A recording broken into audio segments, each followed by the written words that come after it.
What is a red herring in storytelling? A red herring is a device that's used to mislead or distract the viewer from the real answer or conclusion. Simply said, it's a false clue, and it takes people's attention away from the central point being considered. A classic example is a detective or mystery series where the viewer tries to figure out who the murderer is. The attention is focused on an individual who could be the murderer. As we emotionally involve ourselves with that person and assume that they are in fact the killer, we're distracted and the real murderer is left alone. Or there's a turncoat or rat in a government building, someone who's leaking information to the enemies. As everyone attempts to figure out who the rat is, we're introduced to a scenario where circumstantial evidence tells the audience that a certain individual is the rat, but they're not the rat. And while we're distracted, the real person keeps getting away with it. Where did the term red herring come from? False leads started to become known as red herrings in the early 1800s when an English journalist named William Cobbett used the term to compare the media's premature reporting of Napoleon's defeat to the practice of using smelly fish to distract hound dogs from chasing rabbits. While Cobbett gets credit for the term, storytellers have been using false leads to surprise audiences since the beginning of time. Famous red herring moments in film and TV. Alfred Hitchcock was the master of using red herrings in most of his films. The best and most popular example is his 1960 horror thriller film Psycho. The entire first act of the film is about Marion Crane stealing money from her boss. The audience is wrapped into this heist for over 30 minutes, but that's an entire distraction from what is really the bigger question: what's really going on at the Bates Motel?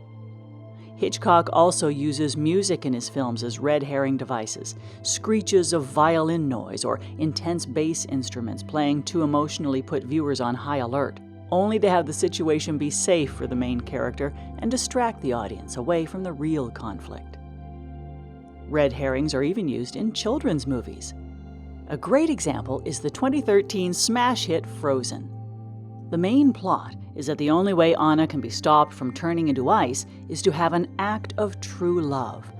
Almost the entire audience assumes that Anna must get Prince Hans to kiss her, because as we've learned in previous Disney films, true love's kiss solves everything. But Hans isn't Anna's true love at all. He's actually the villain of the film. And red herring number 2, it's not about a romantic true love. Anna thaws out because the real act of true love was her sacrificing herself to save her sister. Anna and Elsa's love was the actual true love of the film. Other famous red herrings are The Usual Suspects, 1995, Verbal's testimony and the entire plot of the film. The Sixth Sense, 1999, the dead people problem. Captain America, Civil War 2016, The Winter Soldier. Get Out, 2017, Racism is the Real Enemy.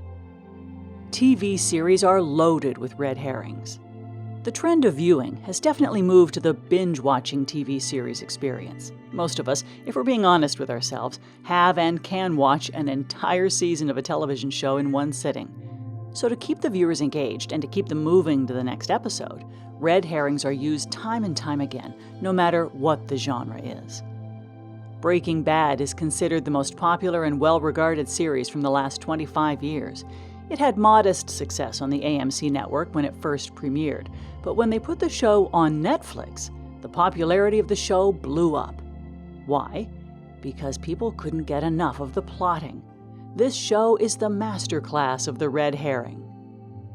A few examples: Hank's investigation of Heisenberg, the ricin cigarette, the poisoning of Brock, the train robbery, the box cutter incident, the pink teddy bear, the state motto of New Hampshire, Walt's bullet hole reflection. All moments and devices used to distract the audience from what is really going on. And don't get me started on Better Call Saul. That's another video.